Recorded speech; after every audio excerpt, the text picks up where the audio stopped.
Yes, Mr. Chairperson.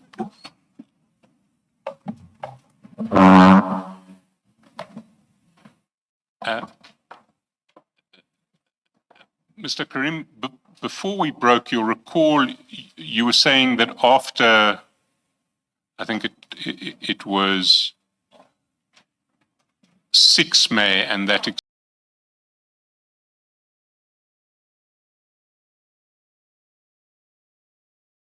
exchange of the message purporting to reflect your communications with the minister, Mr.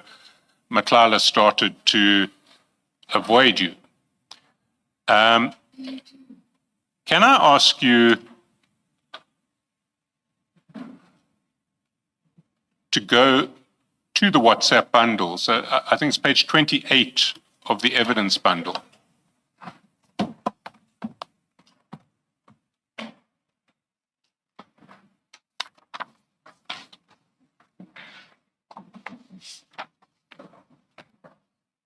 And the Good Morning Minister message is at 6th of May, 9:50. And then you follow it up saying, sent him this, presumably meaning sent the minister this. Then he called, I'm sending you what to write.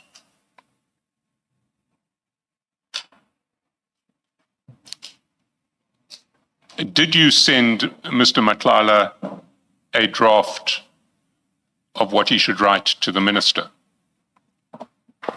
This message was sent to me by Mr. Mogotsi. I then copied and pasted it and forwarded it to Mr. Matlala. No, I understand that, but your last message to Mr. Matlala is, I'm sending you what to write. Yeah, I made him believe that I wrote it. Yes, but that's... So were you suggesting by that last statement, I'm sending you what to write, were you suggesting to Mr. Matlala that this is what the minister told you, or is that a message from you to Mr. Matlala? I'm sending you what to write. I've spoken to the minister, he called this, I'm going to tell you what to write. Yes, the message was to say, I'm going to tell you what to write. And by that time, it seems like Mr. Matlala then picked up that this message he already received from Mr. Mogotsi in March. No, he didn't. Sorry, just to correct you there, he didn't receive it from Mr. Mogotsi. He sent Mr. Mogotsi the Good Morning Minister text, Yes. Essentially asking Mr. Mogotsi to send it to the minister. But at the end, it says, I'm sending you what to write. You say to Mr. Matlala, I'm sending you what to write. Yes, I never sent him anything after that. Why didn't you send him anything after that? Because Mr. Mogotsi said he'll send me something and he never sent it. So you were waiting for Mr. Mogotsi to send you a draft of what should be written in Mr. Matlala's name to the minister? Yes. But why then would you have initiated this whole conversation about misleading Mr. Matlala as to what you had sent to the minister and say, I will send you what to write, when you didn't have what you were going to send? You can then see there's a call on the next day. That call is a day and a half later. My question remains, why would you initiate this process of misleading Mr. Matlala when you couldn't carry it through? Mr. Brown Mogotsi couldn't give me the message, so I just abandoned and I just left it because Brown didn't send me the message to forward on.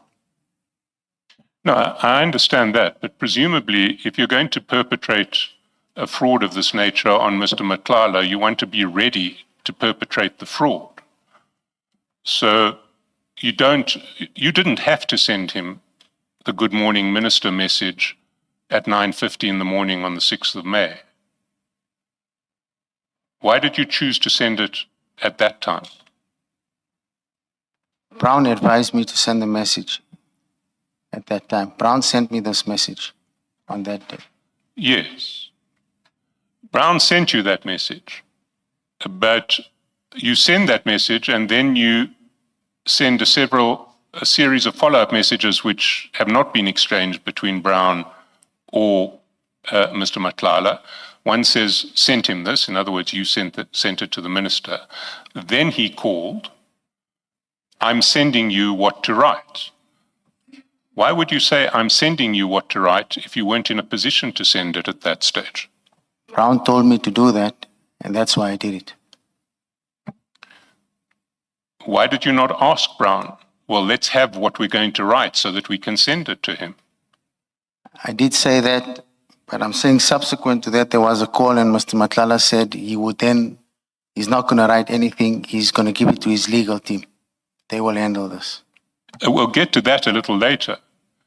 But I still want to find out from you, why would you offer to give him a draft when you were not yet in a position to give that draft?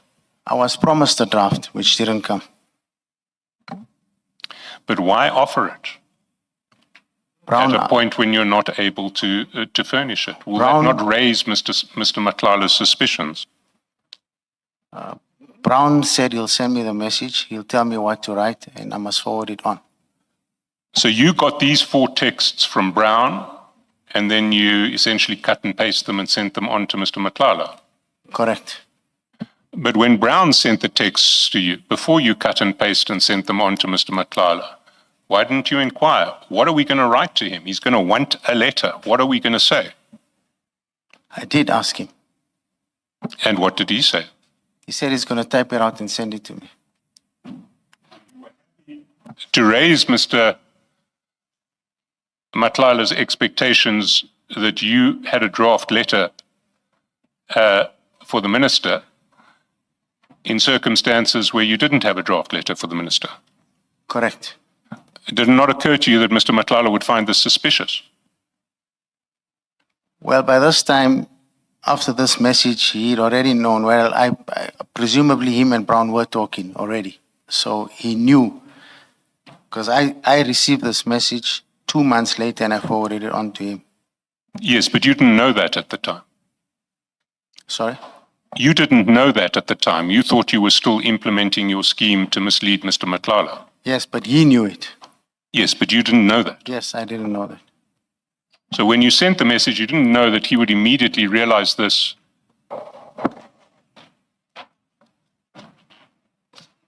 as, or recognize it as a version of a message which he had asked Mr. Mogotsi to send 2 months previously. You didn't know that. I didn't know that.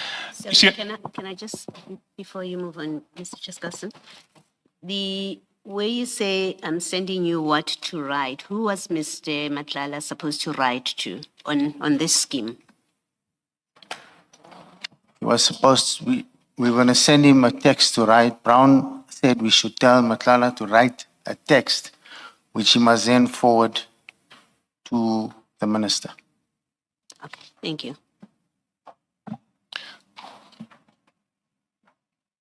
Sorry, you were then asking Mr. Matlala to write a text, which he would then forward to the minister. He would then forward it back and then me to Brown and then off onto the minister. But you hadn't told him that you were dealing with Brown. So as far as he was concerned, he would forward it back to you, and he would think that you would forward it to the minister.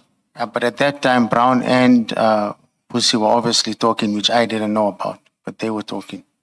Yes, but we know what the facts of communication were. We know some of the facts of who was communicating with whom at the time. But I'm trying to interrogate the plausibility of your version. And for that, we need to think our way back into what you knew at the time. And what your version has been thus far is that before this commission started ventilating facts about these exchanges, you didn't know that Mr. Mogotsi and Mr. Matlala were independently talking to each other. Yes. So at the time that you wrote this, Mr. Mogotsi, well, as far as you were concerned, Mr. Matlala wouldn't know about any role of Mr. Mogotsi. So you are suggesting that the plan was for a text to come back from Mr. Matlala and for him to be told that you would forward that text to the minister. That was the belief. But what was the purpose of your forwarding a text to the minister? Why wouldn't Mr. Matlala just write directly to the minister? That was the advice of Mr. Mogotsi. You see, it seems to me truly implausible advice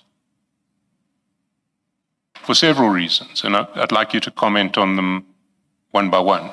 The first is, it seems utterly implausible that you would drop a bombshell like this, saying that you'd spoken to the minister, he called you back, and you're going to tell Mr. Mogotsi what to write if you didn't have what you wanted to give to Mr. Mogotsi as what he had to write. That just seems a very implausible scheme.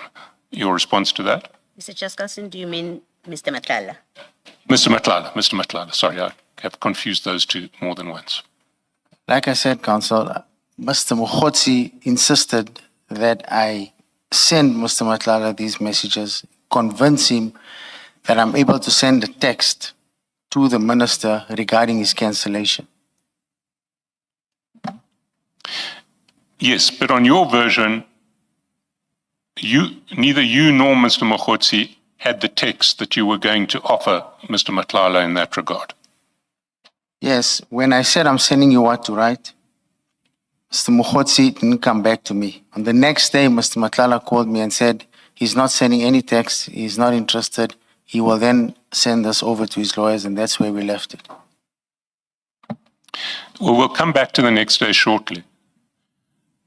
But the second implausibility is, why send Mr. Matlala a text for him to write if the plan is that you will actually send that text to the minister? We wanted him to refer his issues or what were his issues. So he needed to write that letter. But you're the one who's going to send it to the minister. Yes, but it's not my contract. It's Mr. Matlala's contract. He needed to tell us what were his issues. So he needed to write that text. But then you couldn't send him what to write because you didn't know what his issues were.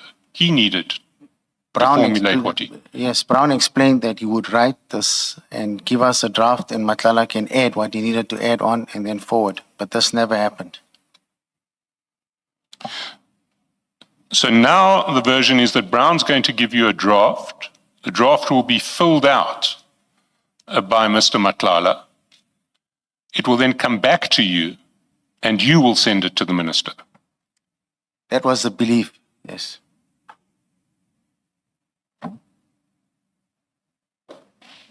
Sorry, may I just ask?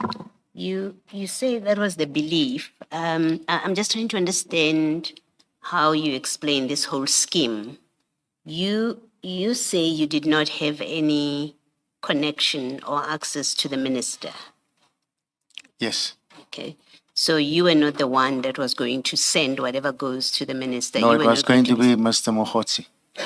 You knew Mr. Mogotsi to have a connection to the minister. Mr. Mogotsi told me on several occasions that he's connected to the minister and the Okay, minister's so on office. this scheme, Mr. Mogotsi would have forwarded this communication that you are preparing here Yes. to the minister. Okay, thank you. And what was the plan? Was it that Mr. Mogotsi would, through the scheme, that Mr. Mogotsi could get to the minister would be persuaded to intervene and to resurrect this contract? Is that what the plan was? if you look at the message, "Good morning, Minister," if you can read into that context, I think what he was complaining here about, having purchase orders being withheld. So his cry was about the purchase orders not being given to him. He wanted to deliver, and the reason they were holding the purchase orders was to sabotage him. That's what he believed. So he thought if he could get the minister's ear, he could say, "Why am I not getting purchase orders? I need to deliver these. The guys are holding my purchase orders, and I need to deliver on this contract." So the plan was that a letter would be drafted by Mr. Mogotsi, filled in part by Mr. Matlala, sent back to you. Mr. Matlala believed that you would then send it to the minister to sort out his problems and get him paid. You believed that Mr. Mogotsi would send it to the minister and sort out problems with payment on the contract. Is that correct? Yes. So you were hoping that through Mr. Mogotsi's influence, the minister would intervene in an operational matter at SAPS to ensure that Mr. Matlala got paid. Brown gave us the impression, yes. No, I'm asking what you were hoping, not what impression was created. You were hoping. Yes. Yes. So you wanted Mr. Mogotsi to persuade the minister to intervene in an operational matter so that Mr. Matlala got paid and you in turn got repaid. Correct. You say this is the point at which Mr. Matlala stopped answering your calls and started avoiding you. Yeah, you would be very brief. It's not at this point exactly, but he started to become more distant or more evasive. You see, when I look at the chats, I see the exact opposite. I see a more intense level of communication between you and Mr. Matlala at this point than anywhere else in the chat. So let's look what happens next. These texts get sent on the 6th. If we scroll down, we see on the 7th, 9th, and 10th, there are calls from Mr. Matlala to you, not the other way around. He's the one wanting contact. Yes, I called before.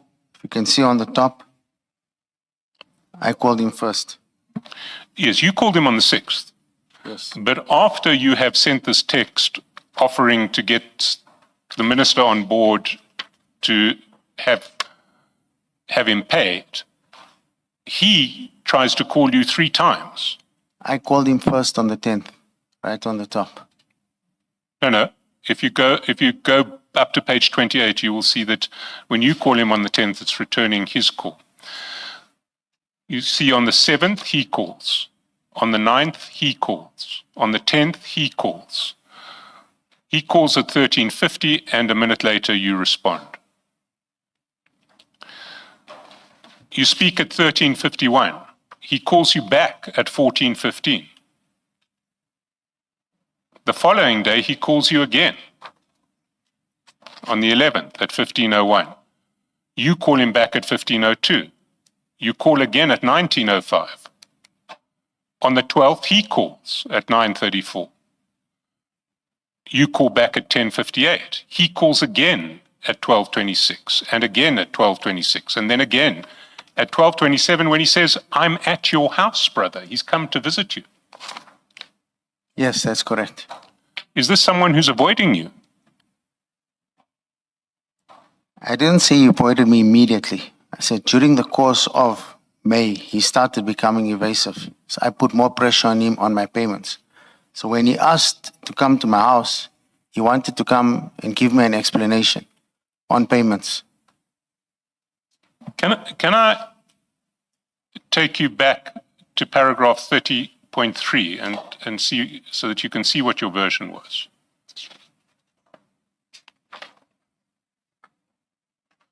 The same message I sent to Vusi in May 2025 in terms of Brown's instruction was, I've now learned, sent by Vusi to Brown on 4 March 2025.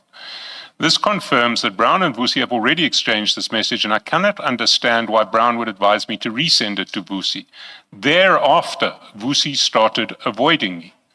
So you're saying Vusi started avoiding you after you sent the message that Brown had exchanged with Vusi in March. That was what your version was. Yeah, Is that from version then- incorrect? Yes, from then on, he started avoiding me. From there on? Yes, he started becoming evasive. I see all these calls. Yes, all these calls did happen, but they were mainly to discuss my payments. It's not just calls. He comes and visits you at your house on the 12th of May. Correct, because And the one who's not there is not him, it's you. You say, I'm on my way, 5 minutes. yes, I was on my way to see him. We had agreed that we'll meet. He needed to bring me a payment plan. So it doesn't look like he's avoiding you. At best, he's anxious that you might call in your debt and is chasing you to try and make some arrangements. He's certainly not avoiding you. Your response? I still say he was evasive. Let's look at the 13th. He approaches you. Salam, can you take a call? Your response is networks. Presumably, and then you say, I'm at the mine.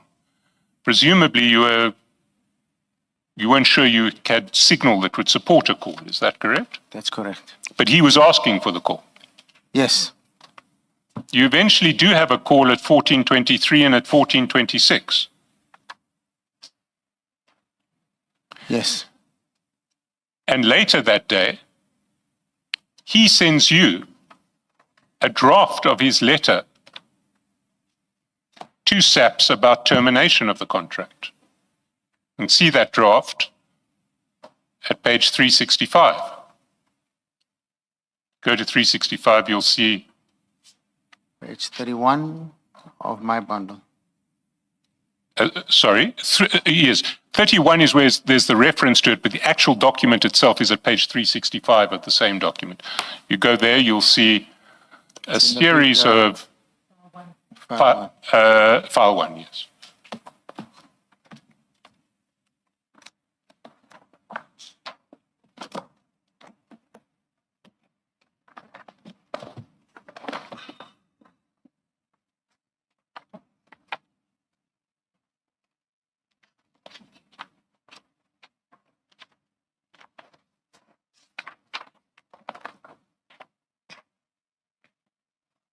Yes,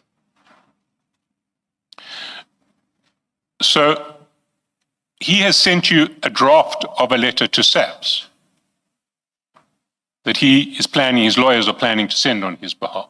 yes. Is this wholly unrelated to what you said a week previously you would tell him to write? No, it had nothing to do with that. But at the very least, he's not avoiding you. He's still exchanging drafts with you. Yes, I've been putting pressure on Actually, him. in fairness to the witness, this is a signed letter. My learned friend keeps referring to a draft. It's a copy of a letter that seems to be actually sent. If you look at page 367. Mr. Chaskelson, It's signed, the electronic file still describes it as draft, but I accept that it has been signed. thank you. Let's proceed.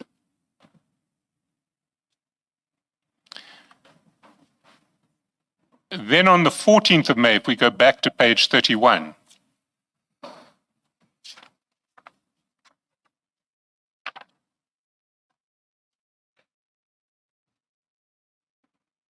you call him at 8:55.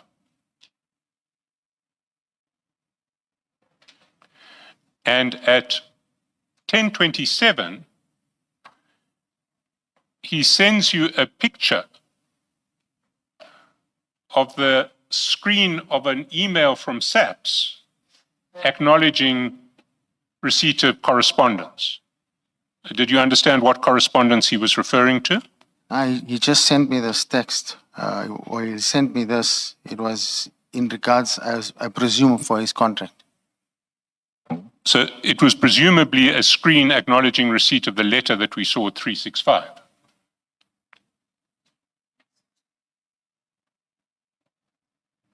The letter that we just saw, the signed letter addressed to SAPS. Yes, I'm sure it's that. And did you understand it that way at the time? No.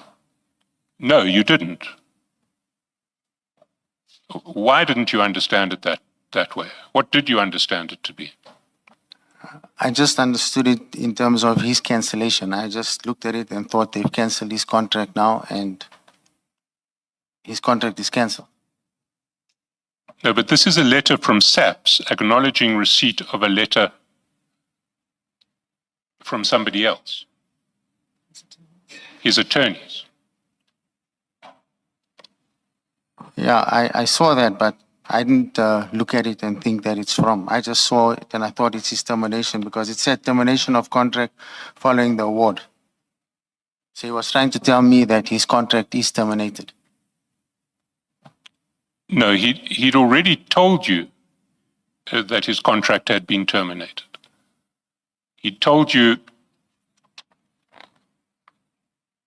at the very least, by sending you the letter which took issue with that termination. That was the letter 365 that he sent to you the previous day. If you go to 365, you'll see it's headed termination of contract following the award of bid. Yes, but he didn't send me this letter. It's just a screenshot. I didn't see the letter.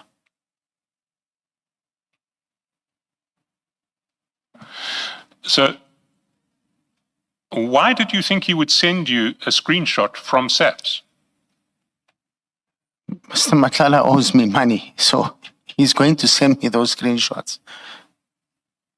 But the screenshot says receipt of your correspondence is hereby acknowledged. I will bring it to the attention of the National Commissioner.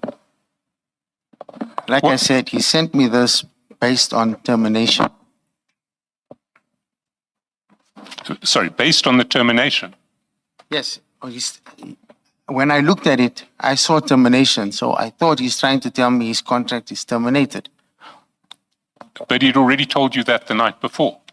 Yes, he was probably trying to send me proof. That's how I read it. I see. Look, I want to put it to you that it's fairly self-evident why he would send that to you. He would send it to you to say that the letter I shared with you yesterday has now been sent to the SAPS. I shared no letter with him on the previous day, Council. Well, he shared a letter with you yesterday, 365. No, I never received this letter. Sorry.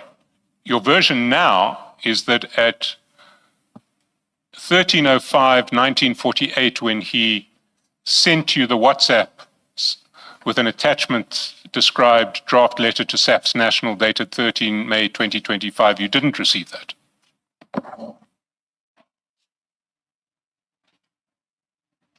On the top. Yeah, I see it's there, but I don't recall this message. I didn't even open this message.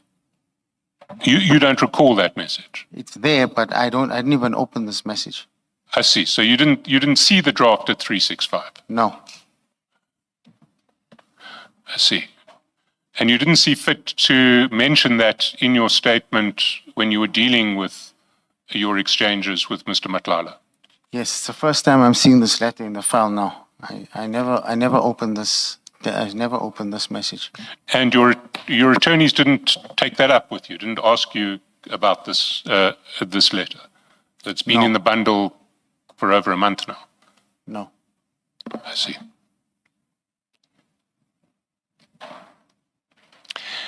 Anyway, we're still dealing with Mr. Matlala's alleged avoidance of you. He's now sent you a letter which is signed but hasn't yet been sent to the police. On the 13th, he sent you a screen from the police acknowledging receipt of that letter on the 14th. On the 14th. And then on the 14th, he started to ask you about legal representation. He said, John Sullivan of Inga Ershman, Sam, Xavier van Niekerk, These are the advocates. Can you ask around if they are strong or not? You remember receiving that? Yes. And what did you understand he was asking for there?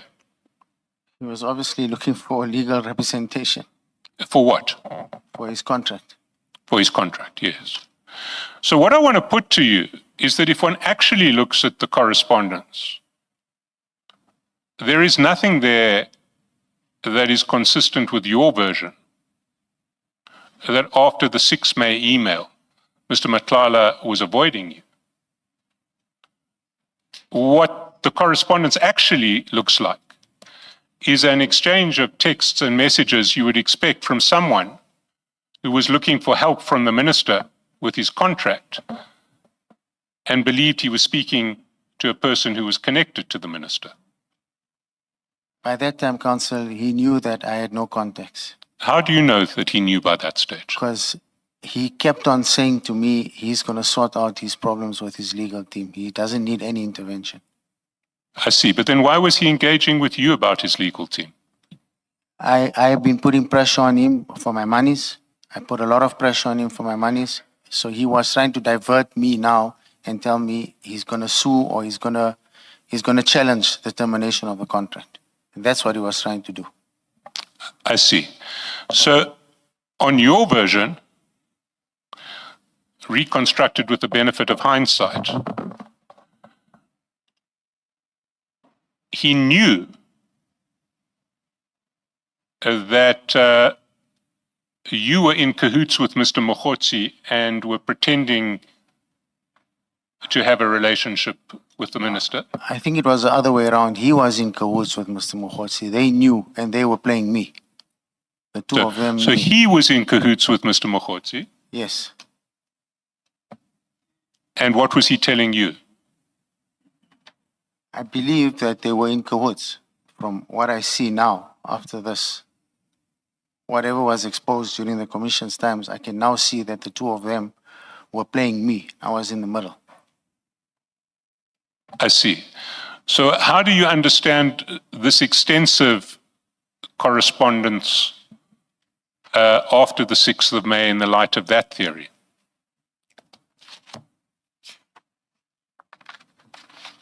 Remember, he owes me money, counsel, so he needs to communicate with me because, like I said, I was calling him continuously for my payments, finding out because he promised that there were payments in the system. He promised to make more payments, but payments were not coming forth.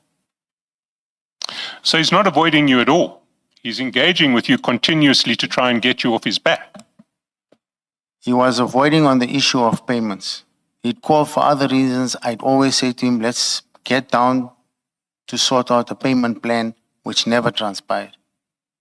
So on the issue of my payments, he was evasive. He would never come clear and tell me when he's going to pay me. You see, when I look at paragraph 30.3, that's not what you're saying at all. What you're saying in paragraph 30.3 is that with hindsight, you realize that on the 6th of May, Mr. Matlala understood that you had been misleading him about your access to the minister and then started avoiding you.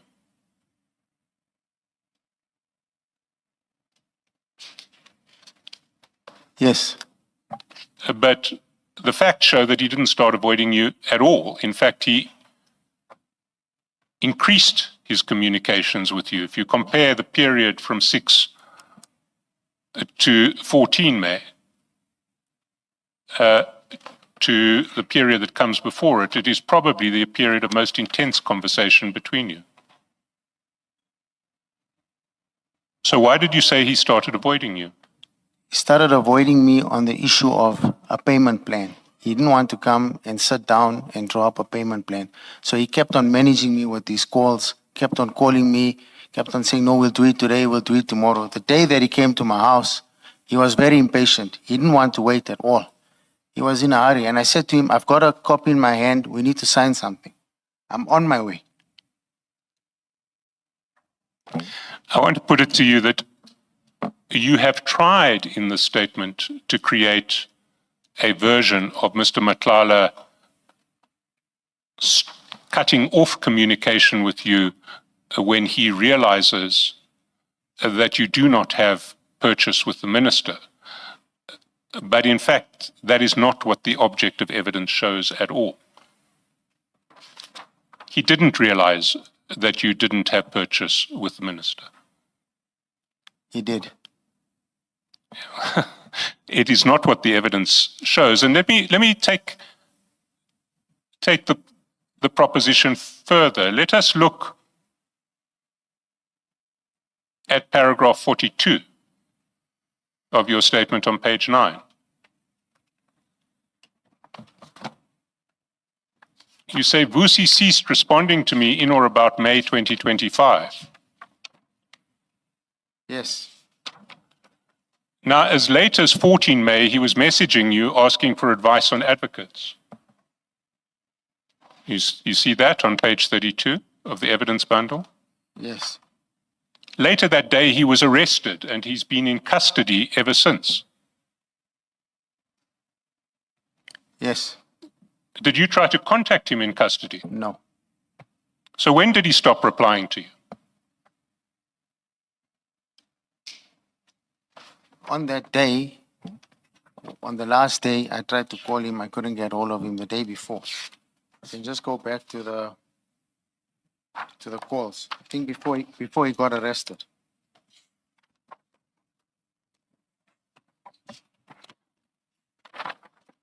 So your last call to him on page 31 is at, Mr. Chaskalson, on the issue of arrest, Mr. Carrim, when did you become aware that Mr. Matlala had become arrested? It was after it was on the news. Immediately thereafter. Yeah. Thank you. so on the 14th of May at 8:55, you tried to phone him. Yes. That's page 31. Yes. Did you speak to him at 18:55? Do you recall? No, he didn't take the call. I don't recall speaking to him. Subsequent to that, he then sent the screenshot. Yes. Then he asked your advice on legal representatives, 1252 and 1253. Yes. So he's not stopped replying to you at that stage. Yes, because remember, like I've said, I put a lot of pressure on him, and I also said to him, I'm going to institute a legal claim on my monies. No, I understand what you're saying now, but that's not what you said in your statement. In your statement, in paragraphs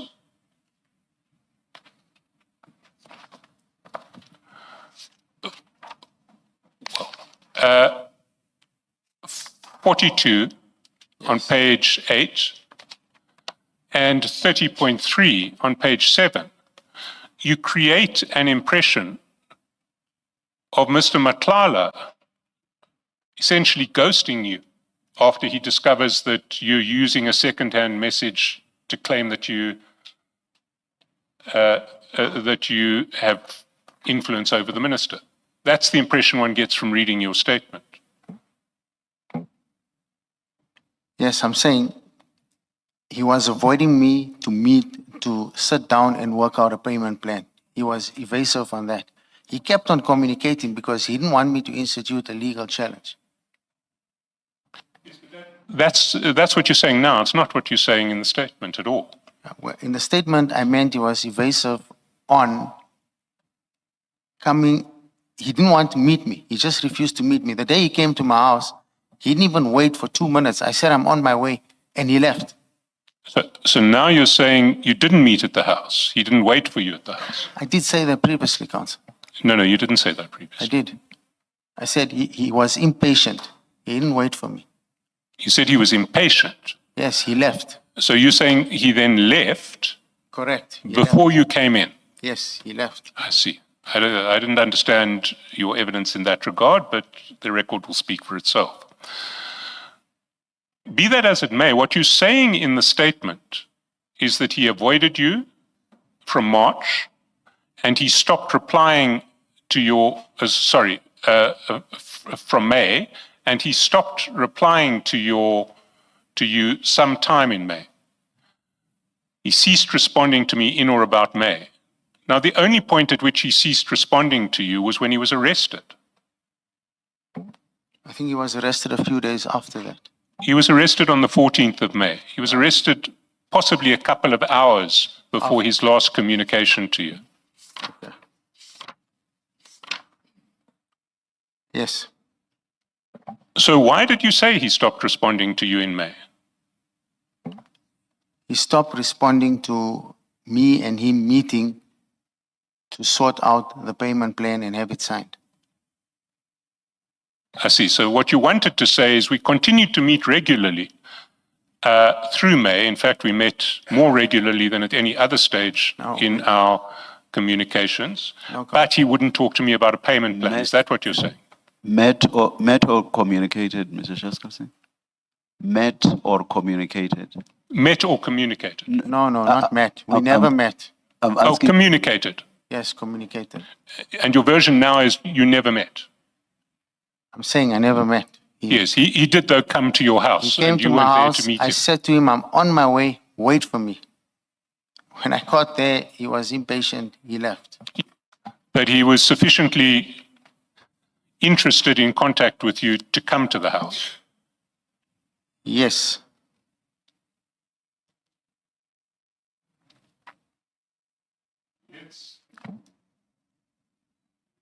Let's move to a separate topic. You say that you had no connections either to the minister or within SAPS, and you just depended on Brown, who you thought had those connections. Yes.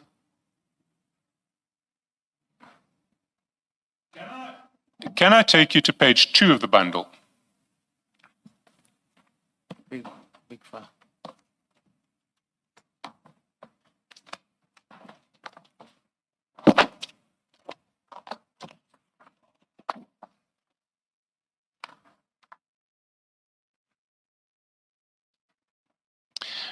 There you'll see that at the 7th of January, at 7 in the morning, Mr. Matlala emails, WhatsApps you, "Salam, brother. Now is the time to start invoicing. Was wondering if I can see you before we send invoices. I can even come to your place. Please advise." And you respond essentially to say you're already in Cape Town for the January the 8th celebrations. You recall that? Yes. Why would Mr. Matlala want your advice on invoicing? He didn't want my advice on invoicing. Mr. Matlala was looking for additional funding. And what he wanted to do was to bring the invoices to me, show me how much he's going to be claiming so that I could then top up on the funding. He was looking for more money here. But why would he then want to see you before he sent the invoices? Why I wouldn't have he no come idea, to you with the Councillor. invoices? Sorry. Why wouldn't he come to you with the invoices that he had already sent? I have no idea. I've never been involved in any of his invoicing. I don't even know how his invoicing document looks. Sorry, you don't know how invoicing in government works? No, I said I don't know how Mr. Matlala's invoices were. Oh, how his invoicing works. Let's go down to page 4.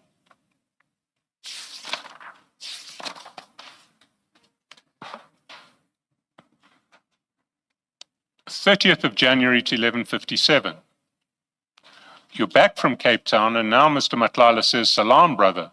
Can you please check with your guys how far is payment?' 12:13, you say, 'Checking. Will revert.' He says, 'Thanks.' The next day you say, 'Morning. They say payment is done. I'm waiting for the remittance.' So the first question is, why did Mr. Matlala think that you had people who could find out how payment was progressing at SAPS? Remember, he knew that I had a contact. He knew that I had a contact in SAPS, and that was Mr. Brown Mogotsi. He didn't know it was Mogotsi, but he knew there was someone. He knew He you had didn't know contact. that it was, yes. Correct. And when you said checking will revert, you were actually checking with Mr. Mogotsi. Correct, Council. Mr. Carrim, is there a reason, a known reason why Mr. Matlala, who is contracted to the subs, couldn't check this information himself? Why did he need to come through you? I have no idea, Council. He asked me. I don't know why he did that, but if we can move on, we'll see on the next page or after some time, he then sends me a screenshot of the payments. And it didn't occur to you to say, why don't you check? Because you have direct access. Sorry, It didn't occur to you to say to him, why don't you check, to say to him, why does he not check with the I SAPS said- people? Because he's obviously dealing with He's the SAPS contracted people. to them. I said he must check with them, but he felt there was a sabotage and that people are holding his invoices and not paying him. Thank you. Mr. Carrim, can you be specific about what you told Mr. Matlala that made him believe that you have contact within SAPS? Because your response now is he thought you had contact within SAPS, but it was Mr. Mogotsi. But can you just be more specific about what exactly you told him that made him believe that you had contact within SAPS? And who did you say within SAPS would be providing you this information? I gave him no names. I just said to him, I know people and I'll check with this person. This person is well connected. So as and when there's challenges, he would call me and double check with me, and then I'll talk to Mr. Mogotsi and say, can you check on the payments? Can you follow up? Can you see what's happening? And then Mr. Mogotsi would then respond to me and say, yes, it's getting done. Payment is here. Payment is there. I don't know who Mr. I think- Mogotsi was talking to. I think, Mr. Karim, the question relates to much, much earlier, because at this stage, Mr. Matlala already believes that you are connected to someone within SAPS. The question relates to much, much earlier, and it actually ties in with a question I had asked you as to how you got Mr. Matlala to believe that you had such a connection. What had you said to him? I just said to him, I have someone who's well connected and knows. But when I do say to him, they say payment is done because Mr.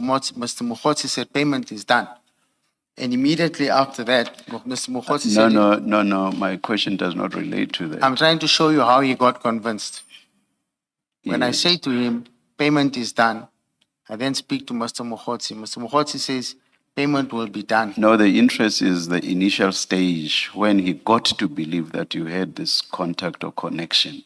I'm not. Oh, you're not referring I'm to not this? talking about the stage with regard to this inquiry, and indeed even Commissioner In the Khumalo's beginning, when, okay. And indeed, even Commissioner Khumalo's question does not relate to the stage of this inquiry about payment. It's about the very initial stage. Initial stages, yes. That was around June when I went back to him, when he said to me, when I went back to him, when I was doing my due diligence, I went back to him and said to him, look, I've got someone, and they verified, yes, your contract is there, and I have someone inside, and he believed that I had someone. Maybe on that, just so that it's not, I don't forget it. Why would you, you're about to advance a lot of money Yes. to someone who says, I have a contract with the SAPS. Why would you ask Mr. Mogotsi to verify instead of asking Mr. Matlala to give you proof that he does have this contract? It doesn't make sense to me that you would go about the long way of Mr. Matlala, of Mr. Mogotsi, when in fact you are face to face with Mr. Matlala, to whom you are giving money, that you don't say to him as part of your due diligence. You say, give me proof that you've been awarded the contract, and you would rather, as part of your due diligence, rely on an outsider that you say has nothing to do with this contract, Mr. Mogotsi. Commissioner, he did show me proof, but I just wanted to satisfy myself. That's why I asked Mr. Mogotsi. So when you say he showed you proof, what did he show you? He showed me a letter. From the SAPS? Yes. Okay, thank you.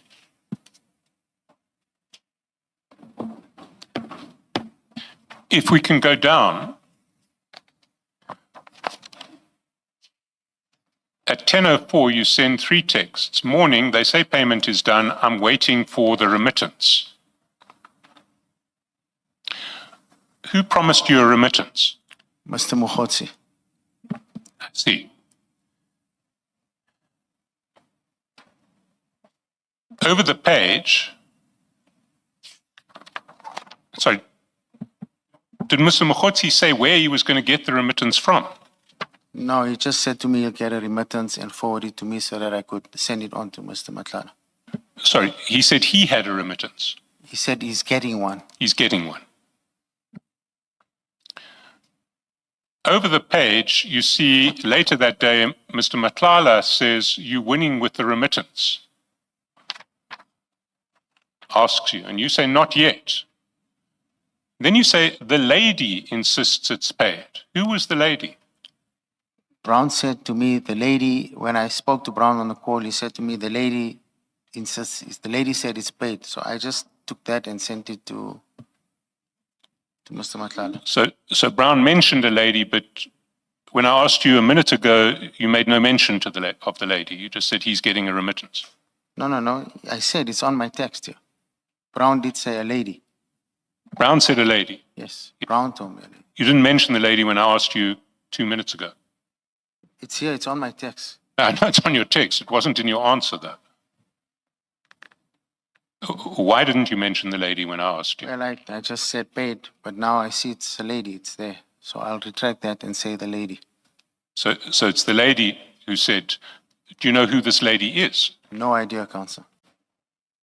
And why did you expect that Mr. Matlala would know who's the lady? If you don't know who's the lady, you are not talking to him about a lady, as you say. When you say the lady, how did you expect he would know who you're speaking about? I just said the lady says it's paid. Like there's a person there, but it's a lady. She says it's paid. Because that's what Mr. Mogotsi told me. The lady said it's paid. Yeah. So I just took that phrase and forwarded it on to... Yes, Mr. forget a Matlala. bit what Mr. Mogotsi told you. You are sending this message and you say the lady. You don't say they insist it's paid. You say the lady insists it is paid. So it gives the impression that you and Mr. Matlala know, or at least you expect Mr. Matlala knows who you're talking about, the lady, whether at the subs, wherever. How did you expect he would know who you're speaking about? Brown told me it's a lady, and he's speaking to some lady. And the lady says it's paid. So I just took that and forwarded it on to Mr. Matlala. I'm asking you a different question. How did you expect Mr. Matlala would know there's a lady who's dealing with the process? I didn't expect him to know. Let me finish.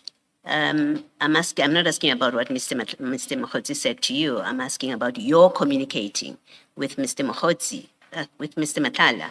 How do you expect that he will know and accept that indeed payment will be made when all you say is the lady insists it's paid? How would he know what lady you're talking about unless you knew that he knows what lady you're talking about? It was just from Brown. We just knew it was a lady. So I just took that and forwarded it on to him. What he thought, I didn't know, Commissioner. Thank you. So you relayed to him on the 31st of January that payment had been made. I said, I'm just waiting for proof. Yes, you were waiting for proof, but you had been told either directly from an insider or indirectly through Brown Mogotsi from an insider that payment had been made. The lady insists it's paid. Yes, That was on the 31st. yes. If we go down to page 6, on 3 February, Mr. Matlala sends you a payment screen. Yes, And on that payment screen, one sees that the payment date is, in fact, the 31st of January. yes. So whoever was speaking to either you or Mr. Mogotsi was someone inside SAPS with access to their payment systems. Yes, it was Mr. Mogotsi. So well, it wasn't Mr. Mogotsi. You say someone was speaking to Mr. Mogotsi. Yes. Yes. Well, Mr. Mogotsi is coming back. We'll have to ask him whether he confirms your version or not. But one of you had access to someone inside the SAP's payment system who could tell you when payment had been made. From this text, it's clear that Mr. Matlala had someone inside. No, I'm not asking about Mr. Matlala now. I'm asking about yourself and Mr. Mogotsi. Between the two of you, you had access to someone inside SAPS who could tell you when invoices were being paid. Would you accept that? Mr. Brown Mogotsi, not myself. I had no one. I understand your version, but one of the two of you had access to someone who could say when accounts were going to be paid. That's not what happened. Mr. Mogotsi told me that he's got someone, and that's my message to Mr. Matlala, saying, yes, he's got the invoices are paid on confirmation from Mr. Mogotsi. I had spoken to no one. Yes. So your version is you spoke to no one other than Mogotsi, Yes. but why you wanted to speak to Mogotsi is that you knew that he was connected. Yes. He would have access, you thought, to someone inside SAPS who could answer these sorts of questions. Yes. So on your version, you didn't directly have access to anybody in SAPS. You had to go through Mr. Mogotsi, but you deliberately went through Mr. Mogotsi because you believed he had access to someone in He SAPS. told me he has access, yes. Yes, Mr. Mogotsi has told lots of people lots of things. Did you believe him? At that point, when he said it's paid, and when Mr. Matlala sent us, I believed that, yes, he did have someone. Let me move to a different topic. And can I ask you to go to page 6 of the bundle?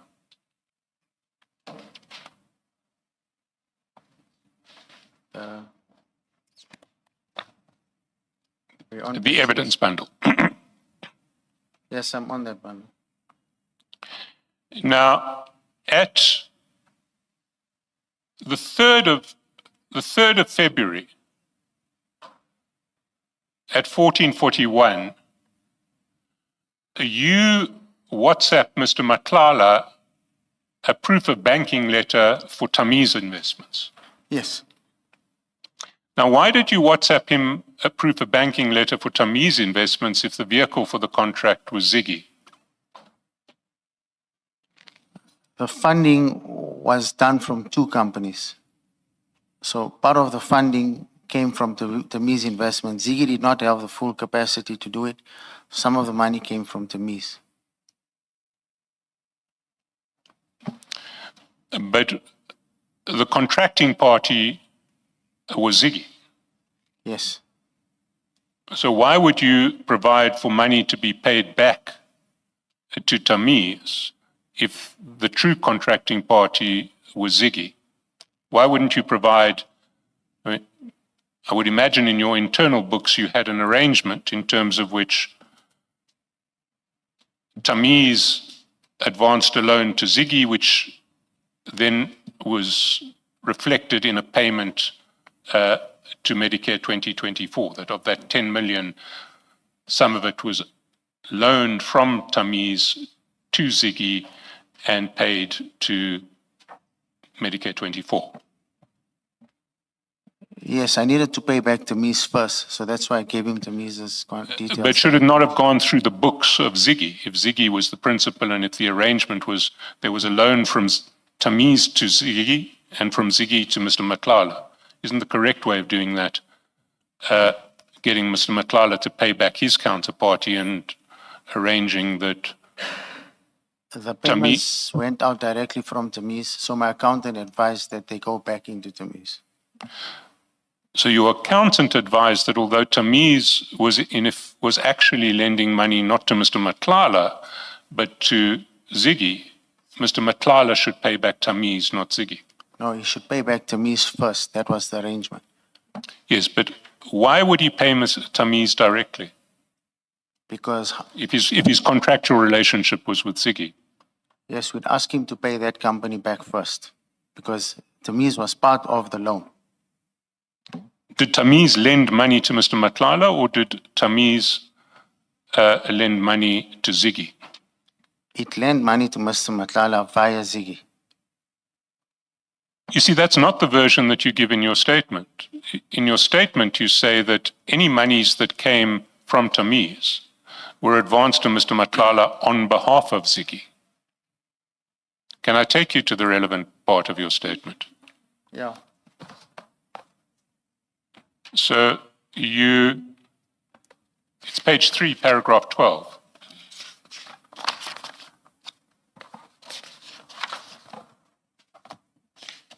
Yes.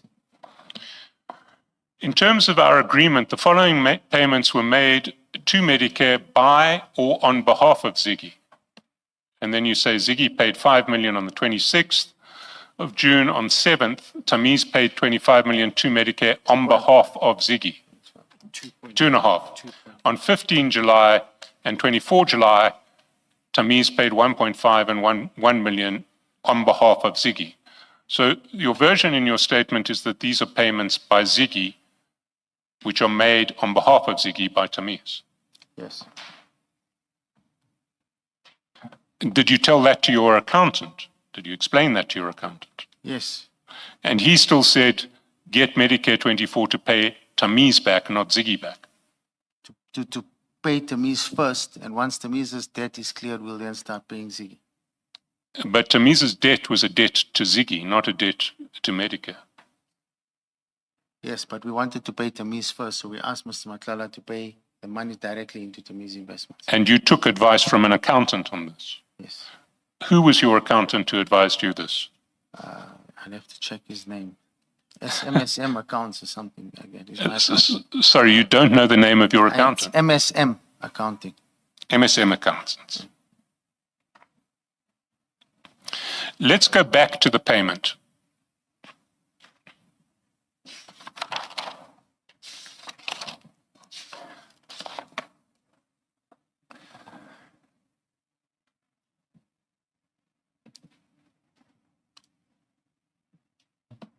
On page 6 of the evidence bundle at the foot of the page, you see that on the 4th of February 2025, Mr. Matlala WhatsApps you a proof of payment, and that proof of payment is at page 36 of the bundle. It's the 1.5 million payment from Medicare to Tamiz. Yes. If you can then go to page 535, you will see that 7 seconds after Mr. Matlala sent you proof of payment to Tamiz, he sends the same proof of payment to Mr. Morgan Maumela. Correct. And that proof of payment that he sends to Mr. Maumela is at page 537. 5. If we go back to page 7,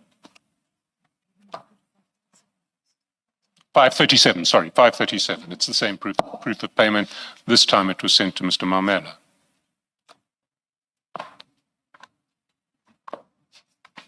Yes. If you go back to page 7, you'll see that at 15:13:31, this is another 12 seconds after the proof of payment has been sent to Mr. Maumela, Mr. Matlala calls you. Yes. What was he calling about? Which page is that, Council? 7. Page 7. On page 7, yes. At 15:13:31. He's just given you proof of payment, you've acknowledged receipt of the proof of payment, and then he calls you. Do you remember what he called you about? Yes. What would he call you about? He called me and asked me, well, before this, he'd already engaged me to advance some monies to Mr. Morgan Maumela on his behalf. To advance monies to Mr. Morgan Maumela. On his behalf, yes. On his behalf. Now, by this stage, you had been worried for quite some time that you weren't being paid on this contract. Yes, that's correct. Why did you agree to take a third of your first payment and give it to Mr. Mamela on behalf of Mr. Matlala? The reason for that, Mr. Matlala kept on putting pressure on me to please advance this money to Morgan. I did ask him, why can't he do it directly? He said, please do it on my behalf. And on my next payment, I'll reimburse you. And at that time, we had quite a bit of payments that still needed to go into the system. So I needed to keep Mr. Matlala happy. At the same time, knowing that there's more payments coming in, I then agreed to advance this money to Mr. Mamela. So although by this stage you were already worried about I was just wondering if... the lunch break, Yes, please. we can pick it up after lunch. Yes. Let's adjourn and resume at 2 p.m.